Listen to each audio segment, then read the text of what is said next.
আপনারা যারা বলেন তমা তুমি কিভাবে রান্না করো, কম তেল কম মশলা, দেখতে কেমন যেন লাগে, টেলটেলে ঝোল, কী দিয়ে কী করো, এগুলো খাওয়া যায়? তোমার বাড়ির মানুষ এভাবে কীভাবে, তোমার হাজব্যান্ড এভাবে এটা কীভাবে খায়? তোমাদের বাসায় গেলে মনে হয় কেউ খাইতে পারে না। তো আমাদের বাসায় মেহমান আছে, আমার ননদ আছে, ননদের হাজব্যান্ড আছে, তাদের বাচ্চা কাচ্চা আছে, প্লাস আমার বাসার সবাই আছে। তো সবাই কিন্তু আমার রান্নার চেটেপুটে খায় এবং কিভাবে খায়, কত মজা করে খায় সেটাও দেখাবো। এবং খাবার খেয়ে মজা লাগে বিধায় আবার হচ্ছে সেগুলো নিয়েও যায়। আবার হচ্ছে আমার ননদকে হচ্ছে অনেক অনেক মাছ কিনে দেওয়া হয়েছে, সুন্দর সুন্দর দেখি টাটকা মাছ। শুরুতেই যে মাছগুলো দেখালাম ওই মাছগুলো হচ্ছে আজকে নিয়ে আসছে, সকালবেলা কাটাকাটি করা হচ্ছে, সেই সাথে গুঁড়া মাছও নিয়ে আসছে, গুঁড়া মাছ রান্না করছি। তারপর হচ্ছে এই যে চিচিঙ্গা দিয়ে চিংড়ি মাছ, এটা সুন্দর করে একটু হালকা ঝোলঝোল করে ভাজি টাইপ করছি।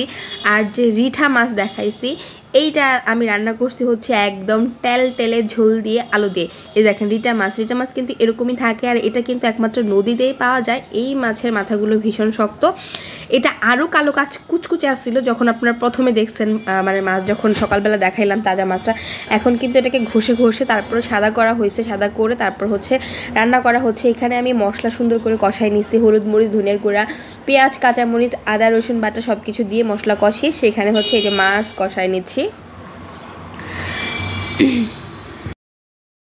এই তো সুন্দর করে ঢাকনা দিয়ে মাছগুলো কষাচ্ছি এবং দেখেই কিন্তু এখন আপনারা ভাববেন যে সাদা সাদা কালার কেমন হবে না হবে।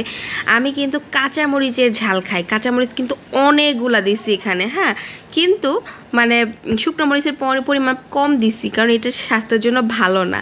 আর একটা সত্যি কথা হচ্ছে শুকনো মরিচ দিলে একটা লাল লাল কালার আসে, দেখতে ভাল লাগে, বাট আমার বাসার মানুষ মনে করে যে শুকনো মরিচ দিলে বেশি মশলা দিছি, ওইটা হচ্ছে খাওয়া যাবে না, কারণ ডাক্তার কম মশলায় খাইতে বলছে। এই জন্য কী করি, আমি শুকনো মরিচ কম দিয়ে কাঁচা মরিচের ঝাল দিয়ে সেই সাথে সব মশলা দিয়ে কষানো করে রান্না করি।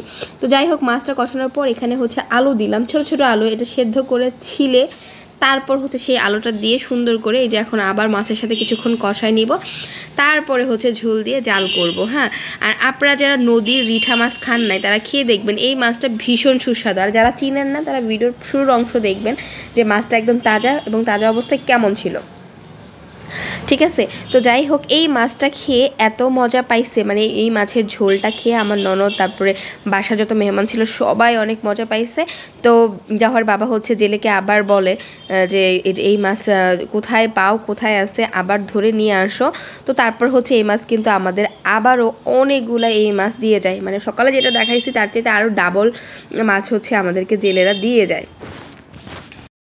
তো বাসার খালা হচ্ছে মাছগুলো কাটার জন্য নিজে চলে যায়, যেহেতু অনেকগুলো মাছ দিচ্ছে, খালা আবারও মাছ কাটতে চলে গেছে।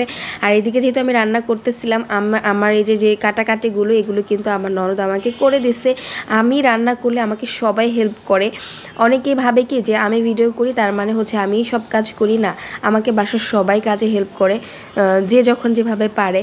কারণ সবাই যখন একসাথে থাকা হয়, অনেকগুলো মেম্বার্স বাসায় থাকা হয়, তখন কিন্তু একা হাতে এতগুলো রান্না বান্না করা পসিবল হয় না। আর আমাদের তরকারির পরিমাপ কিন্তু অনেক বেশি, ভিডিওতে কতটুকু ঠিক দেখা যায় আমি জানি না, কিন্তু এত রান্না বান্না যেহেতু একা করা যাবে না, সবাই মিলে হেল্প করে, সবাই মিলে আমরা কাজ করি। তো অনেকের এই ভুল ধারণা থাকে, অনেকে আমাকে কমেন্ট করে যে তমা তুমি একাই এত কাজ করো না, আমি একা করি না, সবাই হেল্প করে, আমি রান্না করি, যেহেতু আমার রান্নাটা পছন্দ করে সবাই, এবং সবাই আমাকে বলে যে ভাবি আপনি রান্না করেন, আপনার রান্নাটা মজা হয়, আমরা সব কিছু রেডি করে দিই। আর এই যে দেখেন এটা ছোটো মাছ, এটা চটচড়ি হয়ে গেছে, সুন্দর হয়েছে। এখন দেখায় যে আমার রান্না যারা বলেন যে কে খায় তোমার এই বাজে রান্না, দেখেন সবাই চেটে পুটে খাচ্ছে, সবাই খাচ্ছে, মানে মোটামুটি বাসার সবাই খায় এবং মজা করে খায়, আপনারা দেখতেই পাচ্ছেন। হ্যাঁ, সবাই খাচ্ছে এবং খেয়ে ভীষণ প্রশংসাও করে যে না রান্নাটা মজা হয়েছে। এবং এক লাস্ট পর্যায়ে যারা আমরা খাই তারা লাস্টে গিয়ে তরকারিই পাই না, এরকম অবস্থা হয়ে যায়, কারণ মজার জোরে সব শেষ হয়ে যায়। হ্যাঁ, তো যে দেখেন বাসার সবাই এক ব্যাচ খাচ্ছে, এই ব্যাচ উঠে যাবে, তারপরে আবার আরেক ব্যাচ খাবে, তো এরকমই আর কি। তো এখানে হচ্ছে দেখেন সেই রিটা মাছই নিয়ে আসছে, এগুলো হচ্ছে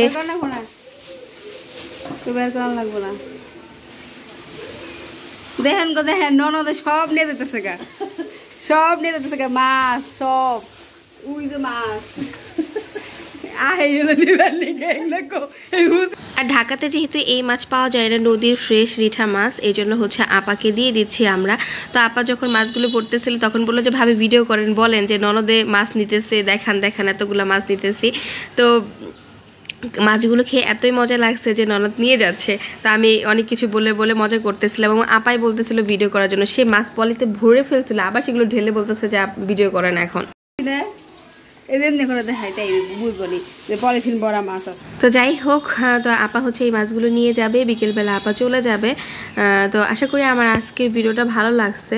তো ভালো লাগলে অবশ্যই ভিডিওটা শেয়ার দিবেন। আজকের মতো বিদায় নিয়ে নিচ্ছি। আল্লাহ হাফেজ সবাইকে।